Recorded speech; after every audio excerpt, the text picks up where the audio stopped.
Hello everyone, I hope you're doing well. I'm back from Europe. I had quite the adventure. I will talk more about that in a specific video dedicated to my Euro trip, but for now, I will leave you with this because I did give myself a few excellent goodies. If my voice cracks a few times and I end up coughing a few times, please forgive me. I'm still recovering after an illness and still recovering from that adventure from my Euro trip. My god, I have stories to tell. That video will come a bit later. It's gonna take me a while to do that and get all the data ready for it, but rest assured it is coming. I'm back. I'm rejuvenated and fired up to make a bunch of new videos for the upcoming months. Lord almighty, I feel like I'm going through puberty again. I am going through changes, but I didn't think those kind of changes. Anyways, I'm gonna keep the Euro trip information pretty brief in this video because like I said, I will have another video where I'll detail the whole Euro trip itself, but let it be known that I traveled in a few different countries, few different cities, and I got myself a couple of goodies. So let's start off with London. Man, London. More on that later. But already before even reaching the city and even in Montreal when I was planning my trip, I told myself that I need to get at least one or two classic British albums on vinyl. And I did satisfy that need. They're not necessarily like the greatest of all time British records, but I do think that they're quite distinctive and definitely hold a special place in my heart. And they do happen to be debut albums, both of them. So without further ado, the first one will be The Smiths, their self-titled debut album that came out in 1984. Man, this one's a banger. So many tracks that I absolutely love. Though that being said, I was shocked when I noticed that this charming man is not on this record. And I realized that, well, in the original UK release, that song never appeared on this album. That was only on the US release, which I've been listening to for all those years. You know, still not complaining, this is a relic from the past, and I do love that album cover. Color and aesthetics and wise, but really, even so, even without that song, which is arguably the biggest song of this album and one of their highlights of their career, there's still so many songs that I absolutely love. You got Everything Now, Girls Make Pretty Grays, The Hand That Rocks the Cradle, and my personal favorite, Hand in Glove. Honestly, there isn't a single track on this album that is bad per se. Is it their best album? No, I think they would go on to make much better albums later on. But man, what a debut and a classic from the UK nonetheless. And I will be honest with you guys, I was hoping to find this one in particular. I don't know why, but there's something that really just gravitated me towards it. Okay, so that was album number one that I got in London, and I did get myself a second one. So this is an album that, or rather a band that I've been enamored with for a long time. That will be My Bloody Valentine's Isn't Anything. I know everyone, myself included, is completely head over heels in love with the album Loveless that came out in 1991, and I do think it's really one of the greatest albums of all times, and without question, one of the defining albums of the 90s, like a top 5 for me, without question. To each their own, of course, but I don't think I'm alone in sharing that opinion. It's just such a forward-thinking, unique, and breathtaking album. But I do feel that everyone kind of forgets talk about Isn't Anything. Is it quite the masterpiece that Loveless is? No, it isn't, but man, there's so many beautiful tracks on this. Myself included, I do forget the power of this thing, and when I saw it in that, I didn't actually mention where I got these records from, that would be Waterstones in London. When I saw this album, I thought, oh man, this is a really interesting album. And as I was walking around the city at one point, I was listening to it again from beginning to end and realized like, yeah, this thing is amazing. I would easily give this an 8.5 out of 10. That reminds me, I didn't actually score the Smiths album, so I would probably give that one a rock solid 8.0 out of 10. Like I said, great albums, but are they necessarily like decade-defining albums or like career best for the bands themselves? Not necessarily, but they do hold a special place in my heart. And I do think that on its own holds quite a bit of weight. Now that is it for me with London when it comes to vinyls, but in that same shop, I did get myself 2 books. So that would be from Caesar, The Gaelic War, and Cicero Political Speeches. I'm really big into classics, and I guess like as I'm growing older, I'm becoming more responsible, at least I hope so, and a bit more aware and just questioning a lot more things and trying to become the best version of myself. So I'm really much more interested into philosophy, critical thinking, even politics and stuff.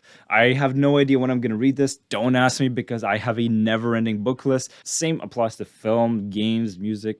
There's a reason why I call the channel The Bottomless Pit. But no matter, I do think that these are classic bits of literature that will one day imbue my thinking. Even just looking at them and just like holding my hands, I do think like, my God, like this is history itself for all the good and bad it entails. Alright, so that's it for London. My trip did not finish in London.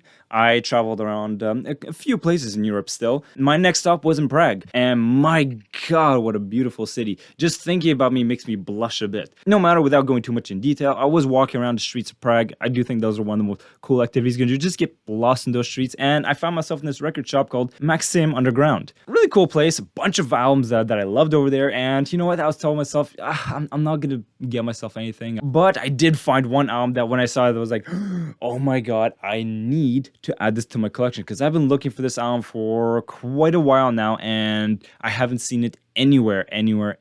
So that would be Swans To Be Kind. Man, this is a pulverizing album. Definitely one of the most notable releases of the last decade. So a bit of a short history lesson. Swans was on like a 14-year hiatus at one point. They did make a comeback at one point. I actually didn't listen to that first album, but following that album, they put out a series of 3 albums, this trilogy as they called it, and there are these incredible, massive 2-hour-long albums. That would be The Seer, To Be Kind, this one, and The Glowing Man. To Be Kind in particular, that was the first one, that was actually my first Swans album that I discovered, and man, I'm still digesting this thing. It's hard to quantify exactly what kind of genre it is. I guess rock most generally, but it's like very progressive, very heavy, very sludgy, very experimental, very ambient at times too. It goes all over the place. 10 tracks, 2 hours long. There's one track in particular called Bring the Sun to Saint Louverture, which is a whopping 34 minutes long. If ever there's like an asteroid coming to Earth that's just going to incinerate us into oblivion, that's the song I'm listening to. I can't think of a more appropriate thing. It almost feels like ritual for the sun.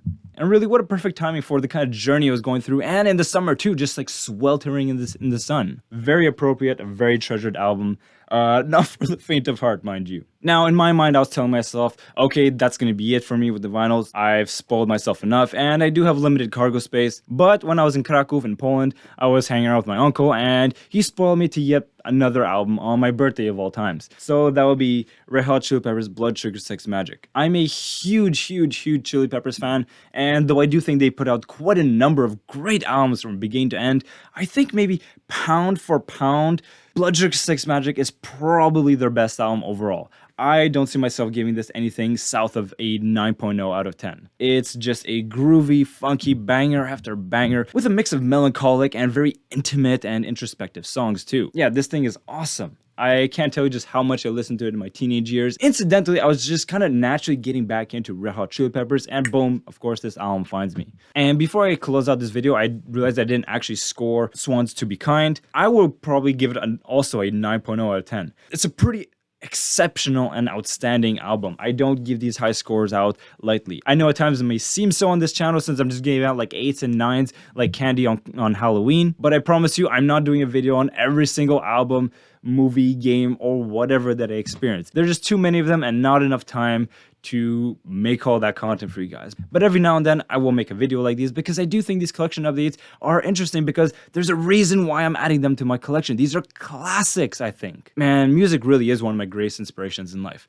Where would I be without music? Yeah, I'm really thrilled to have these added to my collection. Alright, that will be all for now. More videos are upcoming. There's a lot of interesting films coming out soon, and a bunch of things that I want to talk about that I already have on the back burner, especially following that Euro trip. So with all that being said, as always, wishing you and your loved ones nothing but the best. Take care and talk to y'all. I was going to say very soon, but it's never soon enough.